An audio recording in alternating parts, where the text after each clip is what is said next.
오늘 같이 나눌 말씀은 야고보서 4장 9절부터 10절까지 말씀입니다. 우리 짧으니까 다 같이 한 목소리로 읽겠습니다.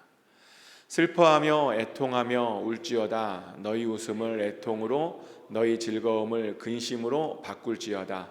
주 앞에서 낮추라. 그리하면 주께서 너희를 높이시리라. 아멘. 저는 개인적으로 눈물이 많습니다. 그렇게 보이나요? 눈물이 사실은 굉장히 많고요. 그래서 드라마나 영화 같은 것도 잘 못 봅니다. 슬픈 장면이 나올 것 같으면 제가 안절부절 못 해갖고요, 일어서서 나가버리든지 아니면 빨리 그 장면을 스킵해서 넘어갑니다. 그래서 저희 아이들이 저랑 뭘 보는 걸 싫어해요. 제가 막 넘기고 막 안절부절 못하고 막 돌아다니니까 저랑 뭘 보는 걸 싫어하더라고요. 그래서 이제 기도할 때도 자주 웁니다.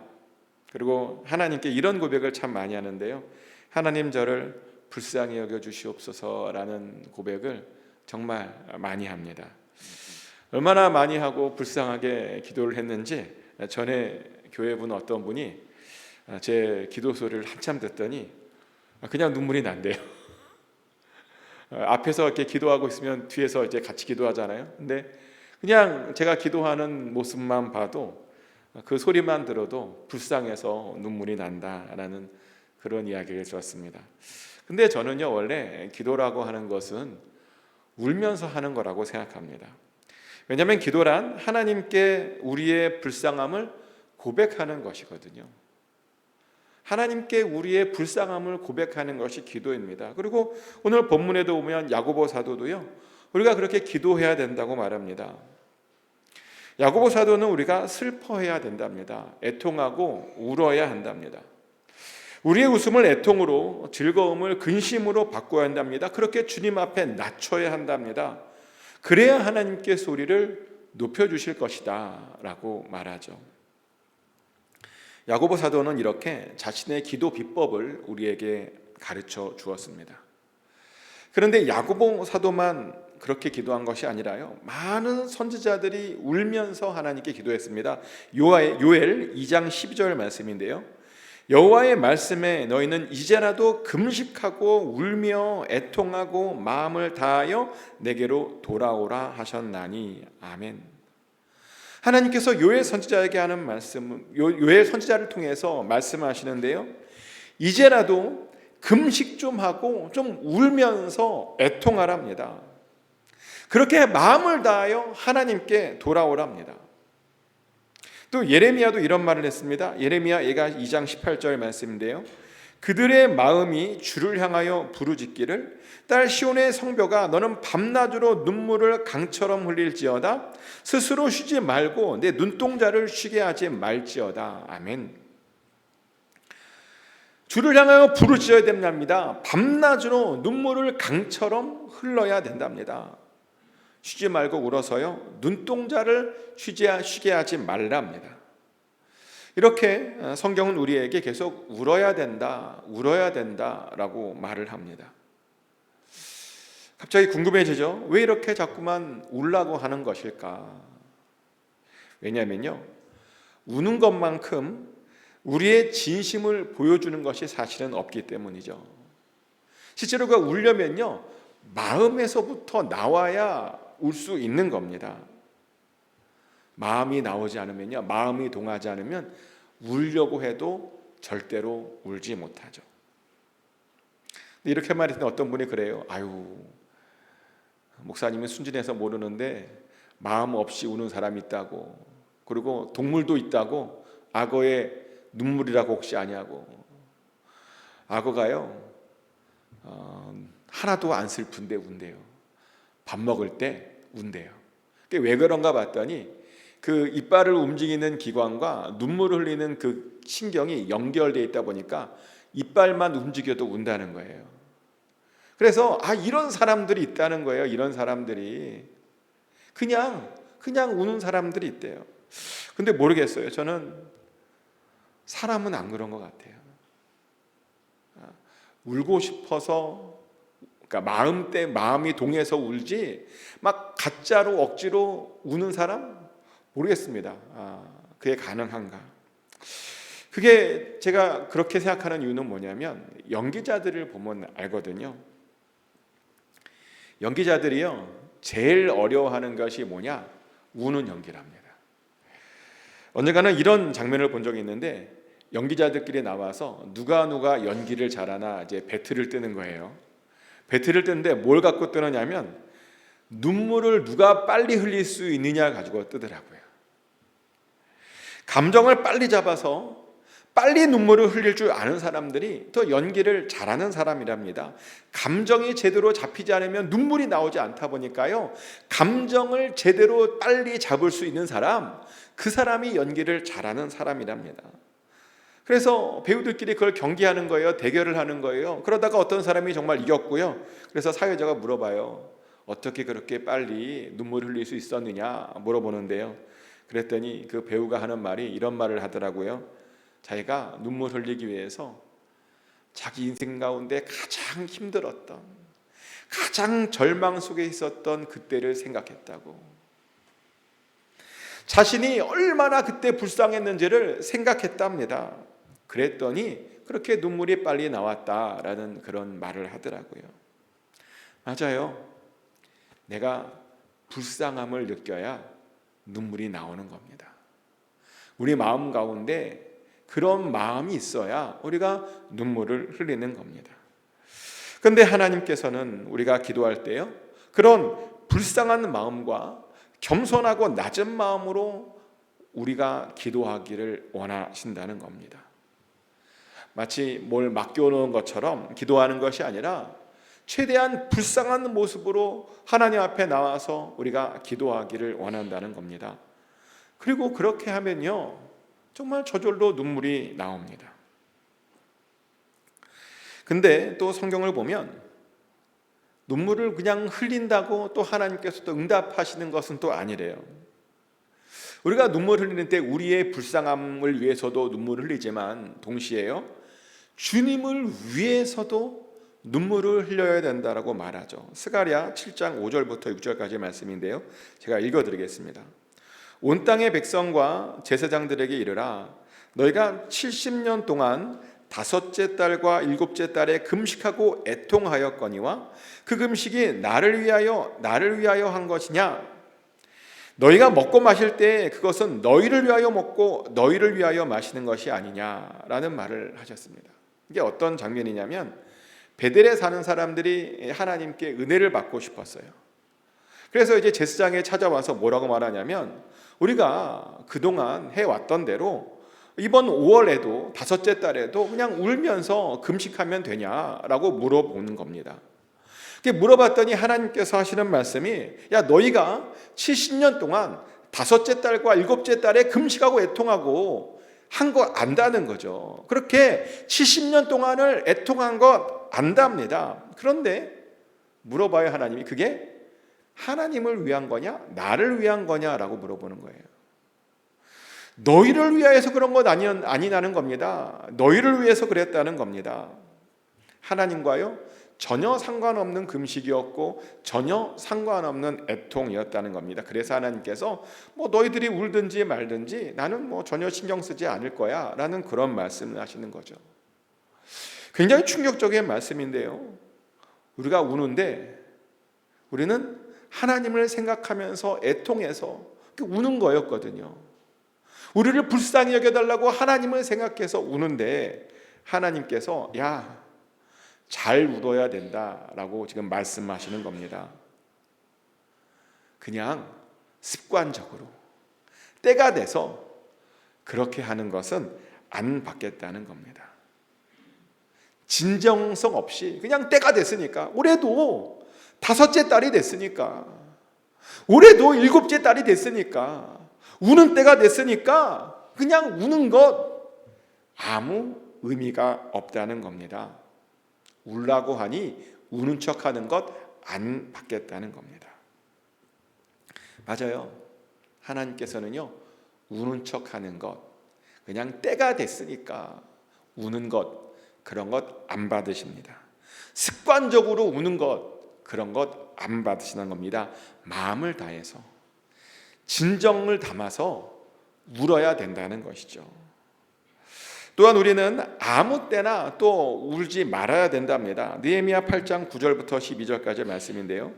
백성이 율법의 말씀을 듣고 다 우는지라 총독 느헤미야와 제사장 겸 학사 에스라와 백성을 가르치는 레위 사람들이 모든 백성에게 이르기를 오늘은 너희 하나님 여호와의 성일이니 슬퍼하지 말며 울지 말라 하고 느헤미야가 또 그들에게 이르기를 너희는 가서 살찐 것을 먹고 단 것을 마시되 준비하지 못한 자에게는 나누어 주라 이나는 우리 주의 성일이니 근심하지 말라 여호와로 인하여 기뻐하는 것이 너희의 힘이니라 하고 레위 사람들도 모든 백성을 정숙하게 하여 이르기를 오늘은 성일이니 마땅히 조용하고 근심하지 말라 하니 모든 백성이 곧 가서 먹고 마시며 나누어 주고 크게 즐거워하니 이는 그들이 그 읽어 들려준 말을 밝히 암이라. 아멘.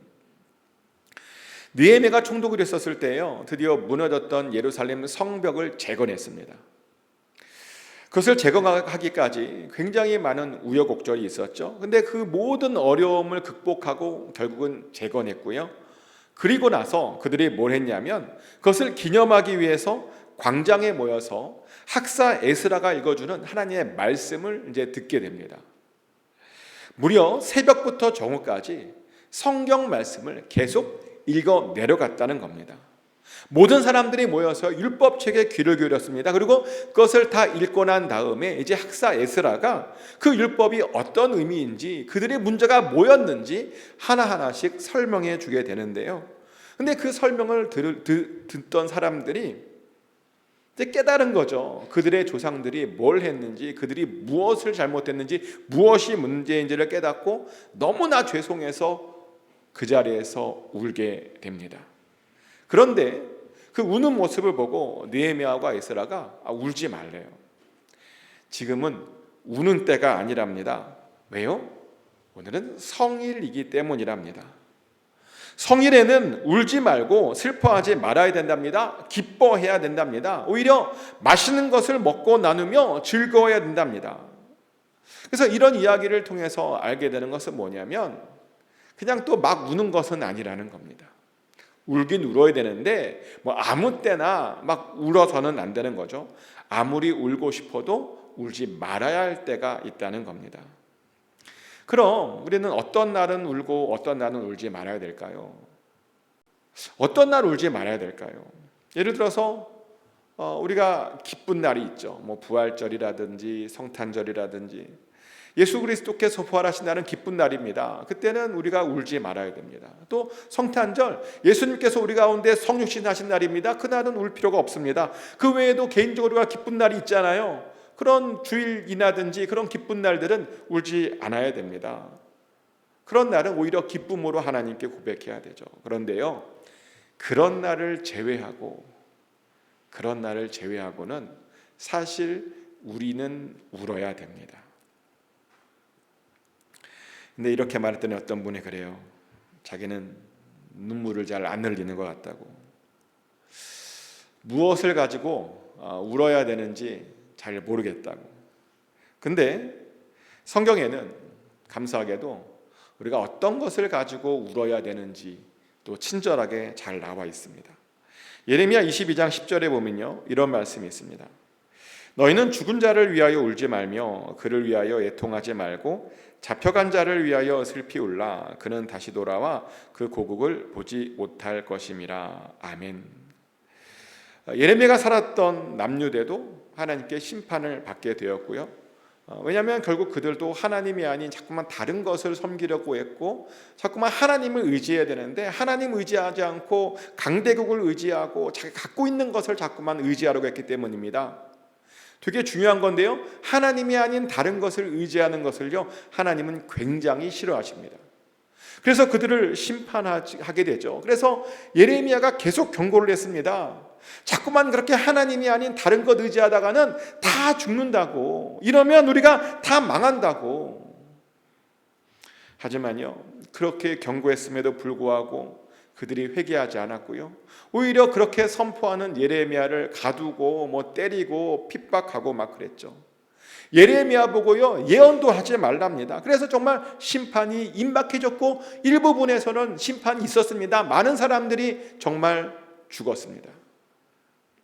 그런 상황에서 예레미야가 이제 선포하는 거예요. 뭐라고 말하냐면, 지금 사람들이 죽었는데 지금 죽은 사람들로 슬퍼하고 있을 때가 아니라는 겁니다. 그 죽은 사람들 때문에 지금 너희들이 울고 있을 때가 아니라는 겁니다. 오히려 지금 잡혀간 자들을 위해서 우리가 울어야 되는데, 왜냐하면 그들은 지금 잡혀가면 평생 동안 고국에 다시는 돌아오지 못할 것이기 때문이랍니다.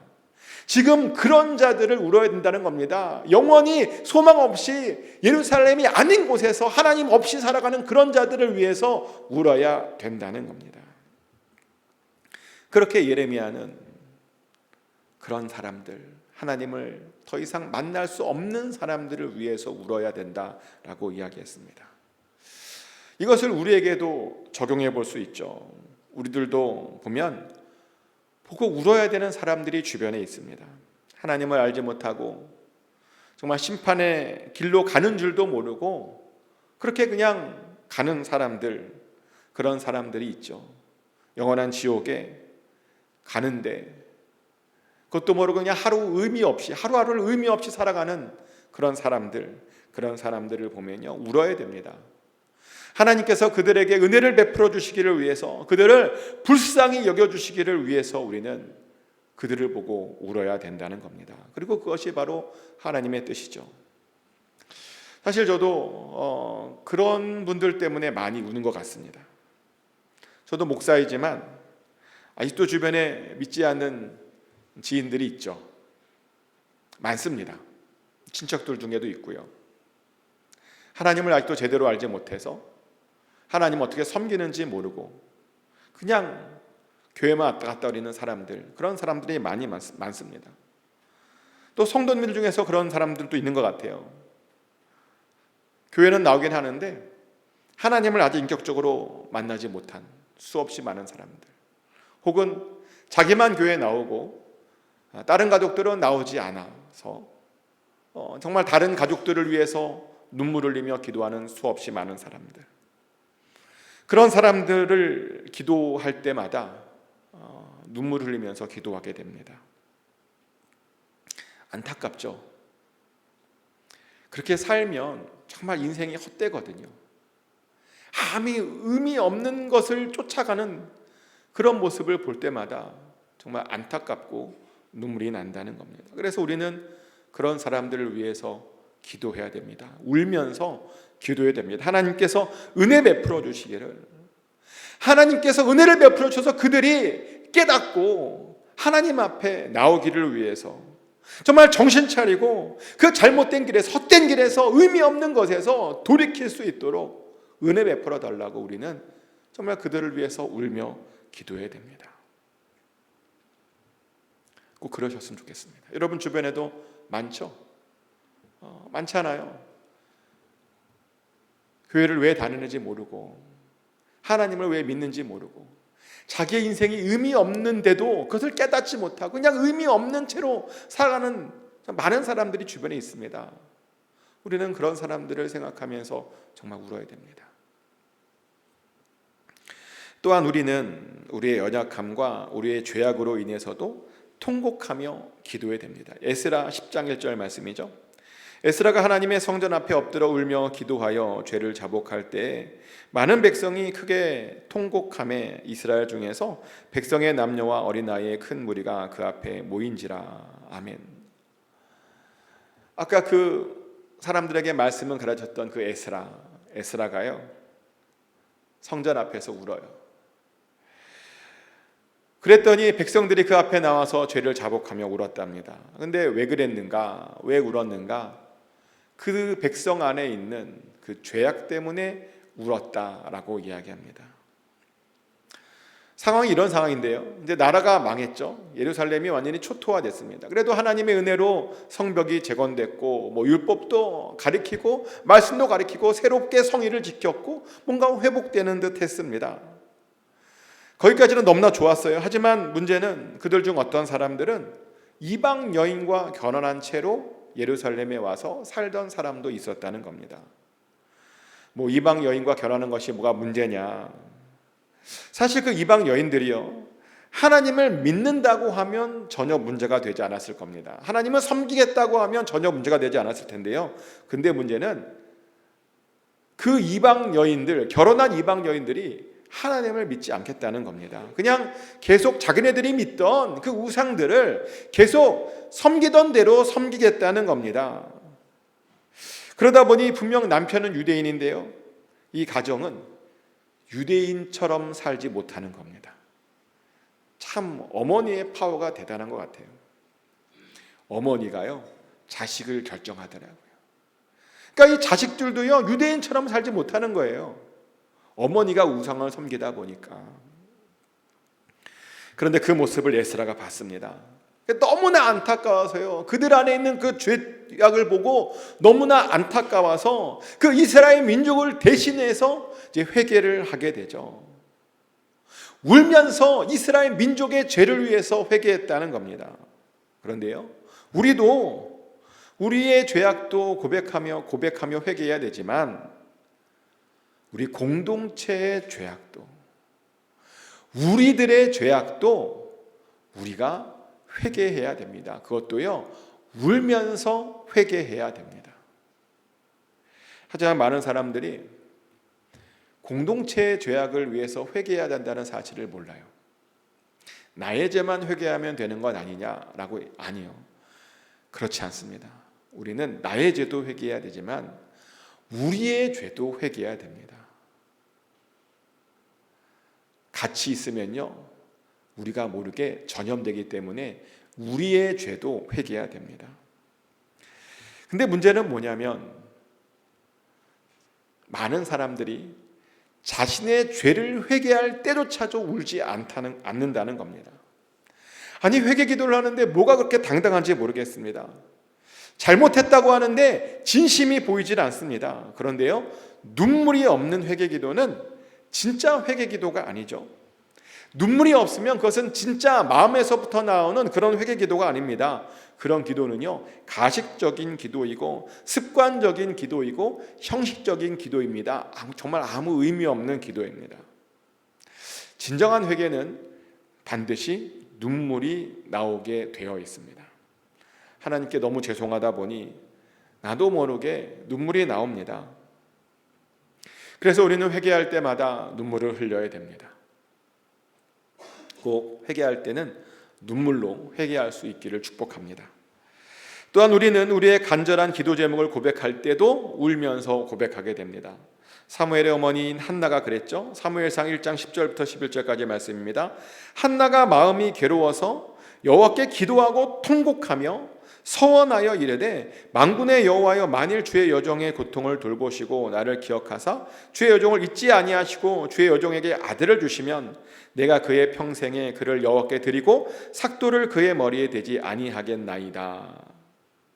한나의 문제는 아들을 못 낳는 것이었죠. 아들을 너무나 낳고 싶었는데 임신이 안 되었습니다. 그래서 너무나 괴로워서요, 주님 앞에 나아가 기도하고 통곡을 합니다. 제발 자신의 고통을 돌봐달랍니다.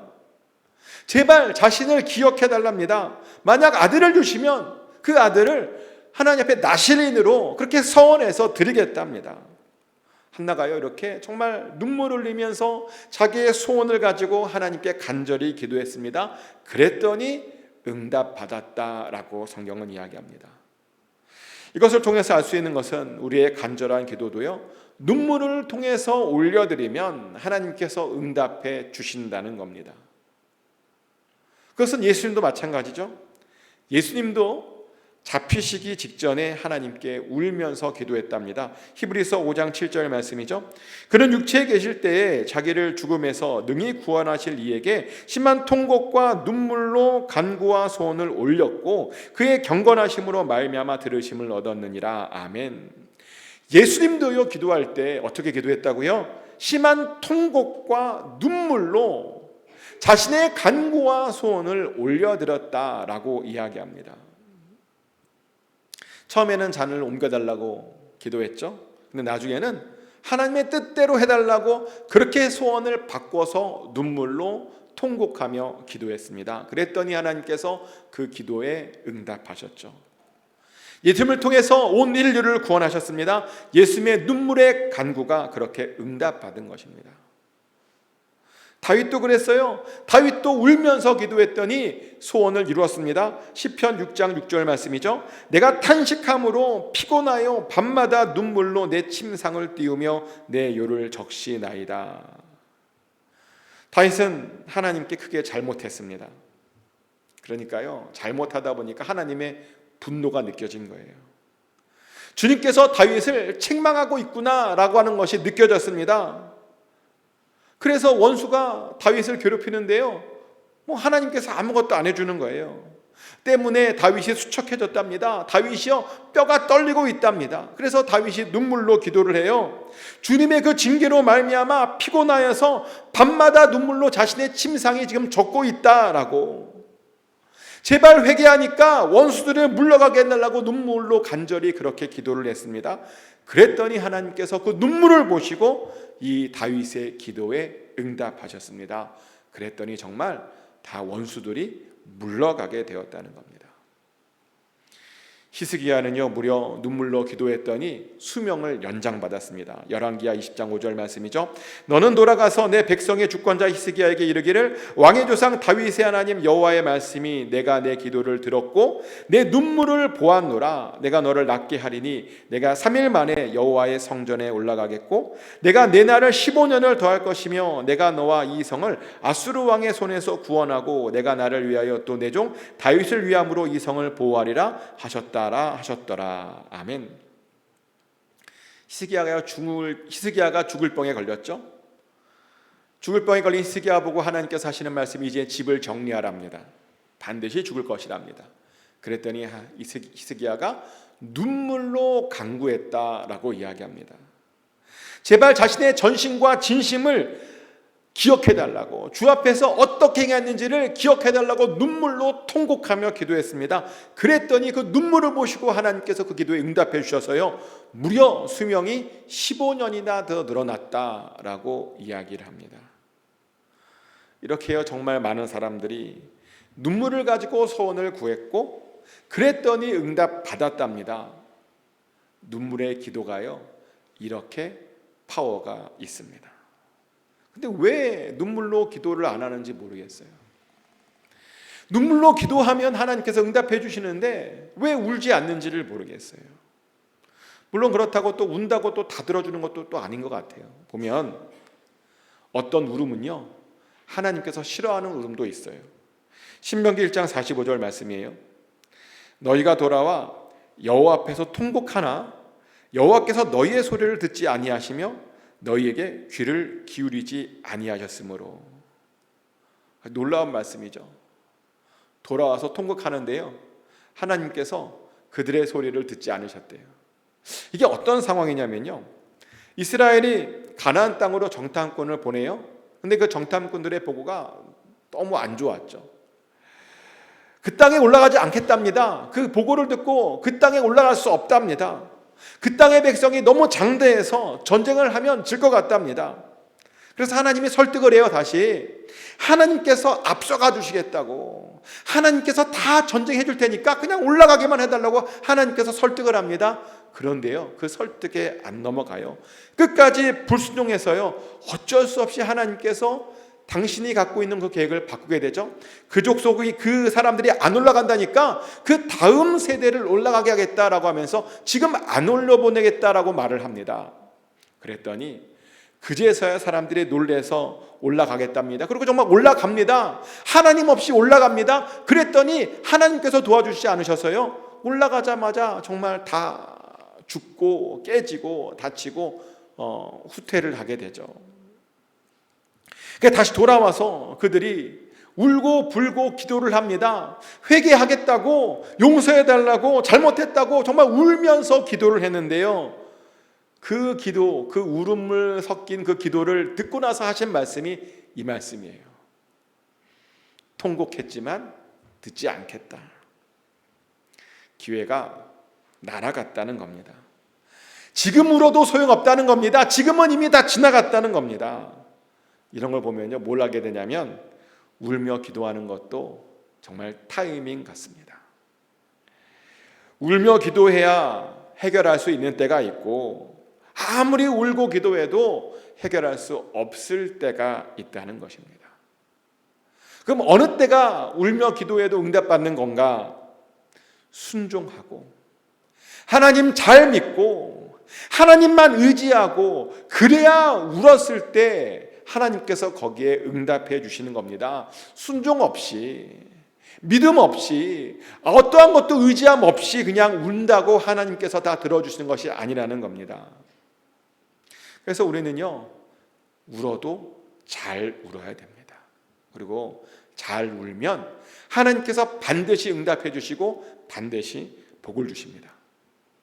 실제로 예수님께서는 애통하는 자들에게 이런 복이 있을 것이라고 말씀하셨습니다. 마태복음 5장 4절 말씀이죠. 애통하는 자는 복이 있나니 그들이 위로를 받을 것이니요. 아멘. 애통하는 자, 곧 우는 자들은 복이 있답니다. 눈물을 흘리며 기도하는 자들은 복이 있답니다. 왜냐하면 그들이요 반드시 위로를 받을 것이기 때문이랍니다. 또 시편 기자는 이런 고백을 했습니다. 시편 126편 5절부터 6절까지 말씀입니다. 눈물을 흘리며 씨를 뿌리는 자는 기쁨으로 거두리로다. 울며 씨를 뿌리러 나가는 자는 반드시 기쁨으로 그 곡식단을 가지고 돌아오리로다. 아멘. 눈물 흘리며 씨를 뿌리는 자들은요 반드시 기쁨으로 거둔답니다. 울며 씨를 뿌리러 나가는 자는 반드시 기쁨으로 그 단을 거두게 된답니다. 우리가 뿌린 그 눈물을요 반드시 기쁨으로 변화시켜 준다는 겁니다. 그리고 정말 나중에 예수 그리스도께서 다시 오시면요 우는 자들에게는 이런 복이 있을 것이다 라고 약속해 주셨습니다. 요한계시록 21장 3절부터 4절까지의 말씀입니다. 내가 들으니 보좌에서 큰 음성이 나서 이르되 보라 하나님의 장막이 사람들과 함께 있음에 하나님이 그들과 함께 계시리니 그들은 하나님의 백성이 되고 하나님은 친히 그들과 함께 계셔서 모든 눈물을 그 눈에서 닦아주시니 다시는 사망이 없고 애통하는 것이나 곡하는 것이나 아픈 것이 다시 있지 아니하리니 처음 것들이 다 지나갔음이러라. 아멘. 방금 읽어드린 말씀은 우리가 마지막에 맞이하게 될 새 하늘과 새 땅에 대한 말씀이죠. 마지막 때에는 새 예루살렘 성이 하늘로부터 내려온답니다. 그리고 내려와서 하나님의 백성들이 흘렸던 모든 눈물들을 하나님께서 예수님께서 다 닦아주신다라고 말합니다. 그래서 더 이상 애통이 없겠답니다. 다시는 곡하는 것도 없겠답니다. 이렇게 하나님께서는 우리에게요 마지막 때에 우리가 흘렸던 눈물들을 다 닦아주실 것이다 라고 분명히 약속해 주셨습니다. 그런데 그날에요 주님께서 우리가 흘렸던 눈물들을 닦아주려면 뭐가 있어야 되죠? 우리의 안에 눈물이 있어야 되는 겁니다. 닦아주려고 했는데 눈물이 없다? 이상해지는 거죠. 닦아주실 때 우리 안에 있는 눈물이 있어야 됩니다. 울지 않아서 닦아줄 것이 없으면 안 된다는 겁니다.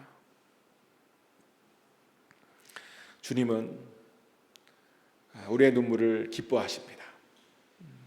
이게 역설 같겠지만 주님은 우리가 눈물을 흘리며 기도하는 것을 정말 기뻐하십니다. 왜냐하면 그 안에는 마음과 진심과 중심이 담겨 있기 때문입니다. 많이 울어야 됩니다. 정말 많이 울어야 됩니다. 축복하는 것은 기도하면서 주님 앞에 많이 우시길 축복합니다. 그래서 응답도 받고 나중에 주님 앞에서 그 울었던 모든 눈물들을 다 씻김 받게 되시기를 예수 그리스도 이름으로 축복합니다. 기도합니다. 하나님, 오늘은 기도에 대해서 나눴는데 우리가 특별히 기도할 때 울기를 원합니다. 우리 마음 가운데 중심을 담아 간절한 마음으로 울면서 기도하길 원합니다. 그래서 나중에 주님 앞에 주님을 배웠을 때 우리가 흘렸던 모든 눈물들이 하나님 닦임 받기를 원합니다. 우리가 위로를 받기를 원합니다. 정말 기쁨으로 단을 거둘 수 있게 원합니다. 울음으로 많은 것을 거두게 하여 주시옵소서. 울면서 정말 많은 간절한 간구와 소원들이 이루어지는 역사가 있게 하여 주시옵소서. 그렇게 우리의 눈물을 사용하여 주시옵소서. 감사드리며 예수 그리스도의 이름으로 간절히 기도드렸습니다.